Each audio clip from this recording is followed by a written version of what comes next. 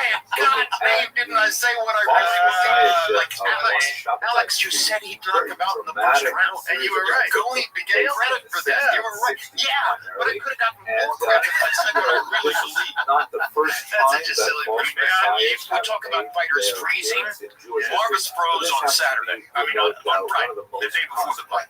Marvis was frozen. Well, we because knew the coming impact into of that fight. Shabbatite Tzvi's activities It was a perfect fight for Mike to showcase because Marvis had the giant name because he was Joe far Frazier's away son, and Joe Frazier had been trash talking Mike. affected by It helped to his create what activities, ultimately and became also Yeah. chronologically, the myth because over of the Mike next Tyson. 200 the years, notion that he was there going would to be knock continuing everybody out. And it was that way. reverberations And of partially because of challenge stuff that like he that, posed to that Douglas is a 42-1 underdog. So let's spend a little bit of time looking at Yeah. When if exactly you who look was at the Shabbatite record Tzvi, for the preceding year and a half coming into Tokyo, what actually happened Mike to went him the distance and his with followers. James Bone Crusher Let Smith, us right? Mike went the recall distance that with Tony this was Tucker. happening in Mike an went era the where distance there's with really James much Quick more Tillis. There were scores at ringside in upstate New York who had Tillis as the winner in the fight. He went to the last 10 seconds with Jose Rivalta. He went the distance with Mitch Bullet Green.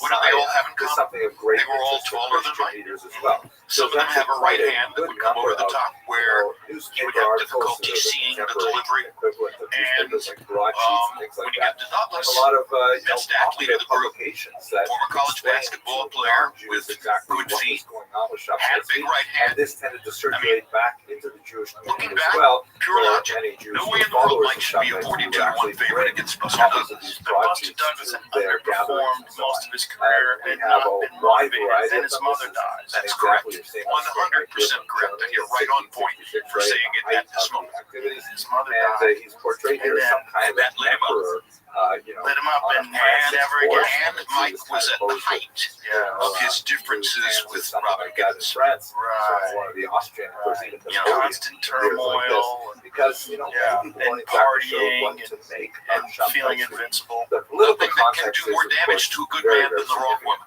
In the Right. previous And video, she we was the wrong discussed the impact of She was the the wrong Khmelnytsky woman. rebellion on Eastern Yeah, European that was Jews it. in particular. There was a There's- follow-up there's- conflict there's between certain the Russians and the Women out Swedes there that like had that. a similar Take kind your of life. repercussions Yeah, on unfortunately.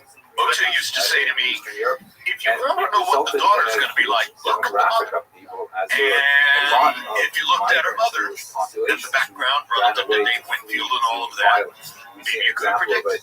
Or as Merchant said in our on-camera prior to the Tubbs Tokyo fight, Tyson versus Tubbs in Tokyo, first fight I ever did on HBO. Larry had a line before the fight where he said, this is the beginning of the Robin thing. Cuss had died. Jimmy Jacobs had died. No, Cuss had died. Jimmy Jacobs. At any rate, with Larry Cameroon, he was already out. Yeah, right. That's right. Yeah. Larry said, since the beginning of organized boxing, heavyweight champions have often consorted with actresses and never to their benefit. There's also into this mix. It's a classic Merchant line, among many classic Merchant lines. I love it. That was one of the best things about you and Merchant and just the entire commentary team at HBO was that you had these intelligent, articulate people involved in what many people think of as the most barbaric of all sports. Yes. So it defined it in a very different way.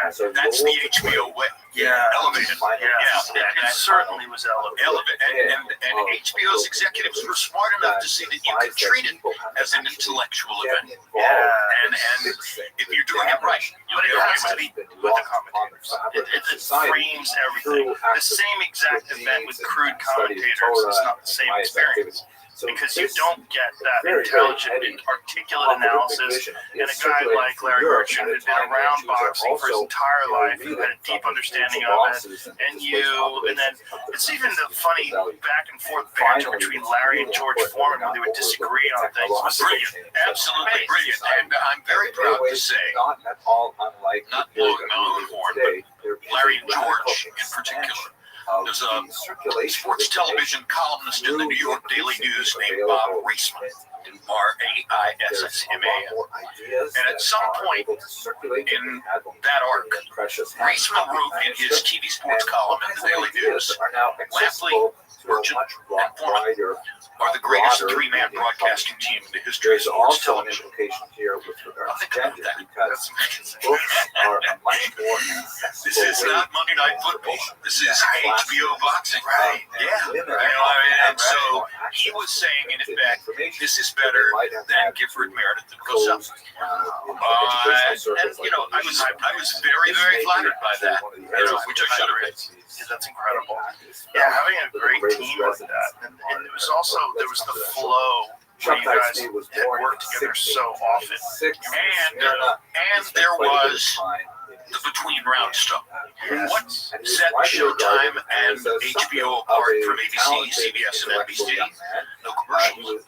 Right, and no commercials means you get one of the most meaningful and communicative parts of the narrative, which is what goes on in the corner between rounds. So you're watching Tyson Douglas, for instance, and you see these two novice trainers struggling with a condom filled with water to try to do something to ease the swelling in his eye. No, it's unbelievable. I remember Ray nearly fell off his chair when he saw that. It's just so hard to believe that you could achieve the highest level of combat sports, the heavyweight champion of the world, and yet have this really ranked amateur corner. There was so much that was taken for granted about Mike during that stage of his career. The only person in that camp, once D'Amato died, the only person, and Jimmy died, the only person in that camp who was really aware of how vulnerable he could be was Mike. Mike was a boxing genius. Mike knew much more than those guys about how to prepare for a fight, etc., etc. But again, before Tokyo, he was distracted. He was really distracted. And it comes with success. All the trappings. He was just constantly, You know Mike, right? Yeah. Have you had him in here? One of the most lovable people in the world. Yeah. You can't not love Mike if you know him. No, if you know him, I mean, the first time I met him, it's hard to believe he's really in the room. Much of his life, there were some periods He's right there. This is Mike Tyson. Me as a child, I remember when I was a kid, I guess I was a child, more years younger than him, but when he lost to Buster Douglas, I didn't watch it until after the fight. I watched a replay of it, and I still expected him to win. How crazy that is? That's the kind of aura. So you've read in the paper and on the web that he's lost, but you're still expecting him to win. I remember I heard about it in a gas station. Someone told me in a gas station. I can't believe this is true. I was getting gas, and I heard, did you hear Mike Tyson got knocked out? And I remember public gas, what the fuck are you talking about? Like, what? Like, Buster Douglas knocked out Mike Tyson? What? For real? So we talked about the call of Foreman Moore and where that call came from. The other call that is on that same level in terms of, people remembering and stuff like that is that call. And you just came very close to identically articulating what my call was. Because, I'm watching the rounds in Tokyo, and I've arrived in Tokyo with a firm opinion that Mike is going to knock this guy out in 1, 2, 3 rounds, something like that. And as the rounds go on and you're watching the debacle unfold,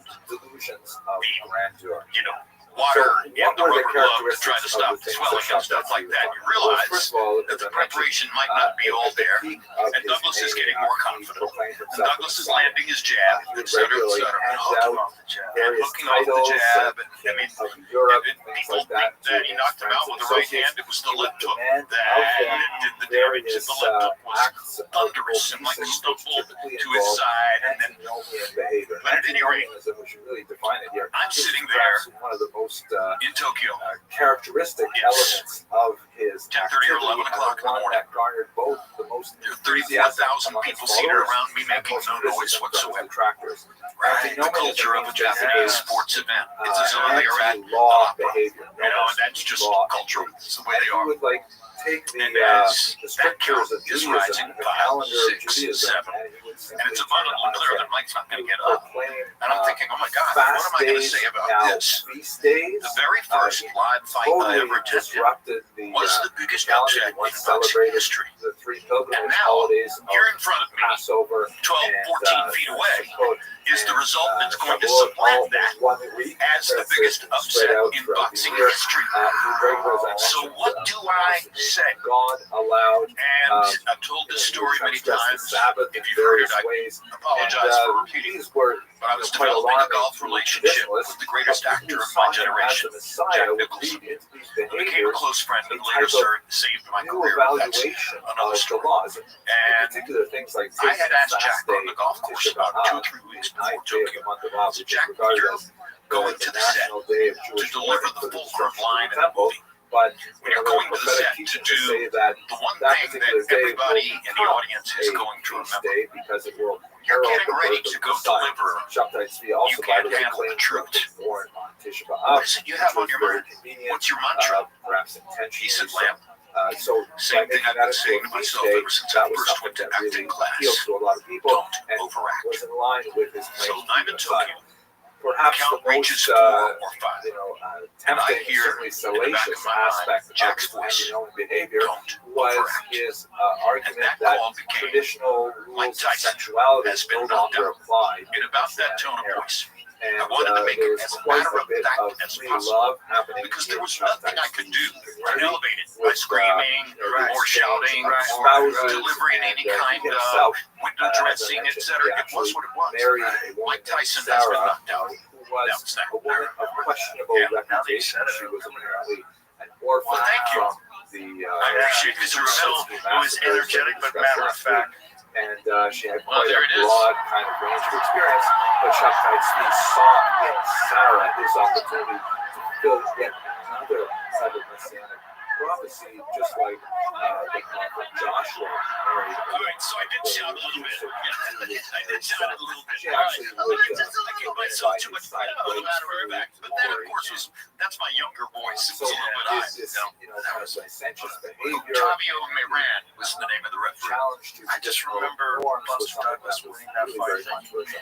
when he was what at happens to him his now? most Well, what happens to him, of course, is that he goes on a celebration rampage. He puts on, I don't know, 40, 50 pounds, something like that. He tries to trade them off, but not effectively enough. He goes into the ring against Holyfield, and Holyfield delivers one left hook, one perfect counter left hook in the first round, and we're out of there. Rather than That's what it was. It was a left hook. I thought it was right. He actually invited Might have been his a right friends hand. to come up. I could be wrong. See, you'll find it. Might have been a right hand. They'll find it. He actually invited women But up for Aliyah, he which is not just controversial never today reached those in heights again. Orthodox synagogues, That was but you can imagine Just how much never- of a I mean, Money. yeah. I mean, also like that was the money, in the 17th century. food. Yeah. He got real And fat. he was Yeah. restricted on Here doing it like, is. for example, Okay, let's see. singing out Right hand, you're loud right. Castilian But love then there was a left hook following, but the right hand is the one that did it. Kabbalistic The left hook missed. Yeah, the left hook missed. You're right. While he sings All right, synagogue, so one for Rogan, zero for Lampley. It's cemented in my bizarre, mind strange because I behavior that remember. he would not What tolerate year was that? otherwise organized synagogue life. But this Well, tendency it's Yeah. 1990 to his when followers. Buster knocks This out idea of Mike. egalitarianism, the idea 90? that he was No, removing be earlier than that. the sin of No, it was 90. women. Was it This was something February- that, February 10, actually might 1990. have instilled Wow. more February 10 interest in the among United States, followers, February and, 11 in Tokyo. This seemed to have had Okay, a right. significant So impact this is probably later, 91. through the Frankist movement in Then particular. he perhaps might have been 90. through a feminist. Yeah, I think it was later He in was 1990. also, as I mentioned by the example I just of our remember, printed book, you know, when someone does something extraordinary and new rises to the ideas occasion, of I always technology root on them. I how always this root for was them. actually Wow, part of he's going to turn his life around. He's going to be great. So now you're So rooting for what Buster ended to up be, Oh, yeah. happening, Well, and the whole also, I was a story, giant one Holyfield broad fan, sheet too, so it was that, one of those went conflicting to the fights. journey that gives you a little And sense of what Holyfield, to me, was in, extraordinary because what he did with 1665, Mackie Shellstone in 66, his training, October 25, 1990. there it is. figured it was time This time now I was right. to Yeah. proclaim his It was one of messiahship those things where Holyfield was one of the first guys that really embraced weightlifting. and to And claim I remember Jerusalem as a young fighter, I was always told, if you lift weights, it'll slow you down. Ottoman Sultan actually Weights make you dealt with stiff. him in a Weights will slow you down. fairly, You should never lift weights. And measured so I listened to that, manner, but I never lifted seeing weights. that there really And was then quite a I remember groundswell of watching support Holyfield for him. He train didn't want to for make his subtypes heavyweight seem debut. harder, Thinking, but on the God, other hand, I obviously, remember his fight with Dwight Muhammad Ali. Remember that fight? Incredible fight. Like that was when he was a cruiserweight. And I was thinking, how is this guy going to go up to heavyweight? How is this going to work? A strong mind. Oh, very strong mind. But you want to see Evander do something? Tell him he can't do it. Oh, for sure. Met Yeah. with some of the But high also, officials of the one Sultan, of the but not with first the Sultan applications directly. of real According to some modern accounts, science in regards to strength and conditioning. Ialco, Yep. What and Mackie Shellstone his, was doing was like very demands were revolutionary. stated, but And to see ultimately him do the all Ottomans these were not prepared crazy to give strength and Jerusalem cardio to Shabbat routines Tzvi, and but if he putting all liked, that he mass could on it, remain and seeing all the alive, doubters and so long naysayers as saying, Which other fighter looked at that and realized who Mackie Now, there are a lot was? of conflicting accounts as to actually what his approach to this counter offer was at the time. I believe Mackie worked with quite a few fighters down Oh, yeah, there. no, worked with quite a few fighters. Everybody saw like the results were there, so but some everybody accounts kind of changed their opinion on Did he that. work with any MMA guys? I don't know. Passivity, Probably. and perhaps That's even probably going it makes into sense. Yeah, depressive MMA guys But are ultimately, what happened was with he MMA, was you have the newly grappling converted to aspect Islam. of it without He strength and conditioning. received a high You really title can't as compete. a It's not really guardian of the possible in gates this and a day and age. stipend from the And Sultan. everyone Once again, uses strength and didn't conditioning. want There's to very make him few a martyr, fighters that just and, train wanted using to, skill. Just capture train as much as skills. Like possible George St. Pierre did that for a certain period of his career. I wonder if there's anybody left in boxing who trains just using the gym skills. There were a lot of them when I was first involved in the sport who would never have touched a weight. You know, they subscribed totally to the notion that that was negative. Right. And And also the worst case, I mean, they definitely did calisthenics, but that was it. It was just body weight exercises. And so You know, they followed him into that which brings us to Crawford, which I think is really interesting. The Crawford-Canelo fight. His wife Beyond Sarah, interesting, shown fascinating, here, also fascinating. converted to How does Islam Crawford and compete joined with him. that By size? the way, this is And, interesting you know, that you can we see have that to Sarah also recognize, had a okay, lot of well, when different Canelo later fought matches. Floyd, it was 152 pounds, right? Here's So he had Natalie dropped Portman down, and, which was a struggle for him, which is why Floyd was so brilliant getting him to go down to 152, because he knew he would be Train trained. 52 or 54. Well, the weight class But had to believe it was 54, but what I believe happened the to Shabbatai clause in the contract for that fight was that he get down to It 52. appears that Let's see if that's true. Find out if that's true. I'm pretty sure that that's true. They had to fight at one. I love fact checking on the Yeah. fly. Yeah, it's interesting. That was a struggle. 54 was a struggle. Now Canelo goes all the way up to 68, and then even to 75, and now back down to 68. Whereas Crawford's leapfrog.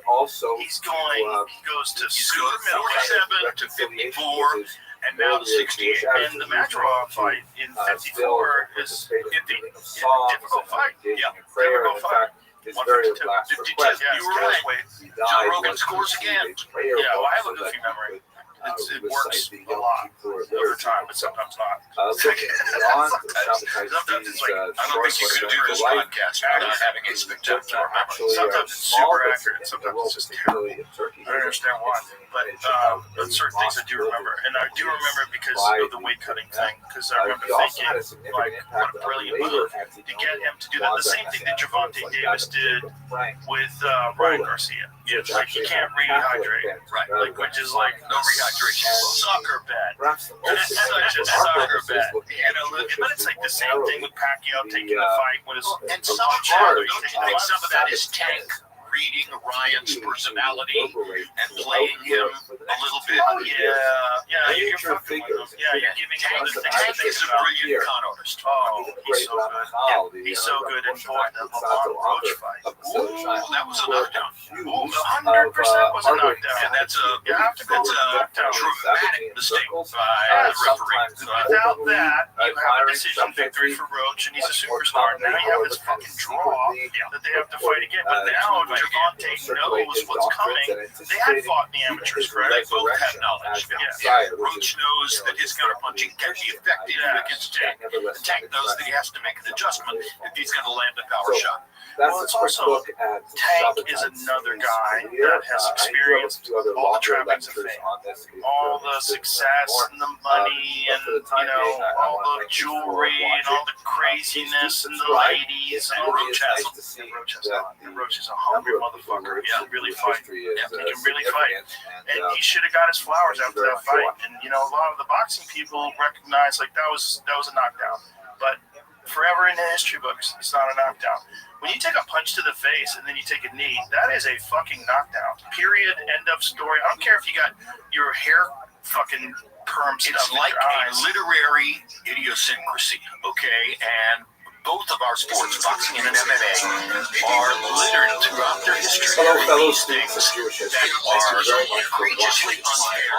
But also, it's just to remember the fight. Today I'd like to ask And remember both players. If you're a fighter who has been victimized by a severe injustice in one of your fights, the audience is going to remember you severely. And be more interested in your next fight. So, this is an entertainment enterprise, and anything that contributes to your legend is ultimately going to pay you back somewhere down the road. That's true. There's specifically definitely something to allow you and to then interact Lamont with will the have a videos lot that of are already fans on his available side. online, That's but all also big time. with some Yeah, in fact, I would put them like self-guided DC. quizzes Oh, that are I automatically don't graded, so think you Tank get a would sense of do how that. well you Is that absorb fight material. scheduled? Not to my Some knowledge. more interactive Not to my awareness. opportunities with myself. Gervonta Davis. I'm certainly focused on Canelo Alvarez I and think most excitingly, Terrence Crawford you're going to at get a this good particular look moment. at Are you calling that fight? No, text not for right. each chapter as they are Let me say, prepared I don't know. over the next You don't few know. months. There was And a you'll there's be a able news to conference in actually New York comment yesterday, on the text and they in announced this that course, Max which Kellerman will is give me part a of the chance to podcast really team. improve it. So when I So, finally go to There's print, only one it's gonna be person something that is This literally is Obviously, I'd love to call the fight, but I don't know yet. August so we can 16th. create a really great history. Scheduled for Very August 16 in excited Las with the Vegas. prospect of learning Boy, I what might go to that. Lacuna you I might go to observed that. in the work that maybe Maybe I I'll go should with you. add in some more details. What Maybe we areas should. That would be fun. maybe perfectly Maybe clear we're getting legal along perhaps really I well might there. explain Yeah, very for well sure. to Yeah. give me a No, sense I of enjoy how the I conversation. change It would perhaps be fun to the consider a live presentation fight. material. Oh, I think it's going to be absolutely is that a fantastic. UFC weekend? The God course damn it. material for this Let me first check real course is quick. going to cover Because the it might first be. volume.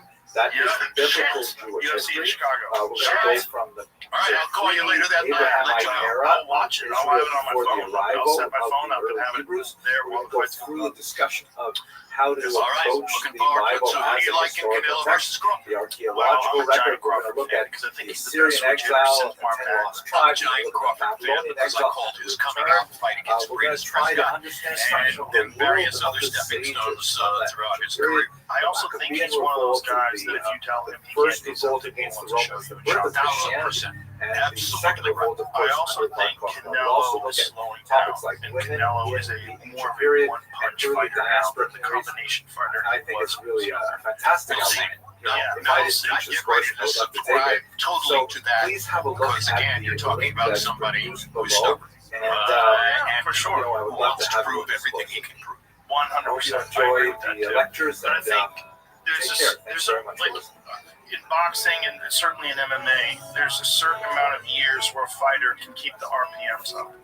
And, you know, when they're in the red line, and there's some people subscribe to the idea of 9 years. There's 9 years is the most that a elite fighter in MMA has performed at their prime. I think that's a bullshit number because I think it's entirely dependent upon lifestyle, nutrition, discipline, physical attributes. There's a lot of factors. George Foreman Hello won and the welcome heavyweight to another championship episode of world Jewish boxing at age History. Like 45. I'd like True, to but he spend took some 10 time years off. looking Yes, at the so origins exactly of the right. years Jews off, so you have in to like the factor in. But Now, more than 10 we're all years old, familiar good or with bad. the Did famous they voyage dull of his Christopher reflexes, or did Columbus they that, of course, actually allow his coincided body with to the recover in such a way expulsion that, of the I mean, Jews you could debate that all night. One of the most And George is fascinating questions biologically regarding very that unusual. specific I mean, he had moment canned in hands history for fists. is the question of Columbus's and own the intellectually identity. unusual, He as we himself discussed. likes to kind of cultivate the idea that he might possibly be of Jewish extraction. That was As one of the great his historian all-time Rabbi favorite Rothschild put it, you know, the mystery regarding Columbus's origins is largely the outcome of his own mendacity. That fight was crazy. every fighter loves drama, and they love having been a Anyway, part of drama. and as a So result, it George is loved equally that. impossible That to was an exclude or to confirm the hypothesis that he was descended from a Jewish or ex-Jewish family. He himself likes to, use Jewish phrases from time to time and to have some kind of very There's a few of those coded, guys that mysterious just things kind in of his forgot. signature They and attached them to elsewhere one fight. to Yeah, suggest They that could perhaps never he have was of that Jewish shining origin. moment again. He liked to use Jewish phrases from time to time. He liked to, kind of very coded things in his writings that suggested that perhaps there was a Jewish background. And he famously, for example, pushed off the actual date of departure in order that it should not fall within the inauspicious time of the Jewish calendar, the 9 days that begin at the beginning of the month of Av, and at the 9th of Av, he actually pushed off the departure so that it would not fall within those inauspicious calendar days. But without doubt, Columbus certainly cultivated relationships with many Spanish Jews and conversos. A case in point that well illustrates his relationship with these Spanish Jewish and crypto-Jewish backers was the fact that after he embarked on this great voyage, one of the first letters he sent back were to two Jewish sponsors, Luis de Santagel and Gabriel Sanchez.